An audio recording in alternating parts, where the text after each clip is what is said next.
ஒரு பையன் சட்டை போடாம வெளிய போக முடியும். பெஸ்ட் படித்த தற்கூரி அப்படிங்கிறதுக்கு சிறந்த உதாரணம் இந்த பெண்மணி பேசின ஒரு வார்த்தைகள். அதாவது வந்து ஒரு ஆம்பளை வந்து சட்டை போடாமல் போத்தா நாங்கள் வந்து எதுவுமே நினைக்கிறதில்ல, ஆனால் நாங்கள் வந்து இந்த மாதிரி சட்டை போடாமல் போக முடியுமா, அதுதான் நீங்கள் நார்மலாக பார்ப்பீங்களா அப்படிங்கிற மாதிரி.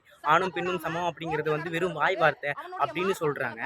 இது சொல்கிறது படித்ததுலேயே முட்டா தற்கூரி. இது வந்து ஆண்களின் தவறு இல்லைம்மா, கடவுளின் படைப்பு. ஓகேங்களா, கடவுளின் படைப்பில் எல்லாமே ஒரு மிருகங்களுக்கு இப்போ ஒரு பாம்புக்கு ஒரு விஷம் இருக்குது அப்படின்னா அது வந்து தற்காத்துக்கு கொடுக்கறதுக்கு, அதாவது ஒவ்வொரு மிருகங்களுக்கும் ஒரு இது.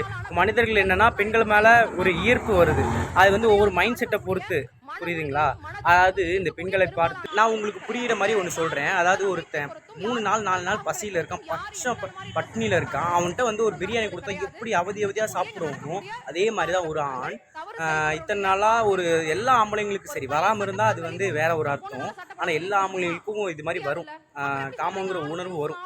அப்படி வரும்போது அந்த மாதிரி பார்க்கும்போது ஒரு இத்தனை நாள் வந்து எதுவுமே சின்ன வயசுலேருந்து ஒன்றுமே பார்க்காம வளர்ந்தது எனக்கு இந்த மாதிரி பார்த்தா இதுவாக தெரியும். இது வந்து ஆம்பளைங்கள் மேலே கிடையாது, இது வந்து விதியின் மேல் கடவுள் மேலே வந்து நீங்கள் அதை தான் சொல்லணும். நீங்கள் வந்து படித்த தற்கூரி மாதிரி பேசக்கூடாது.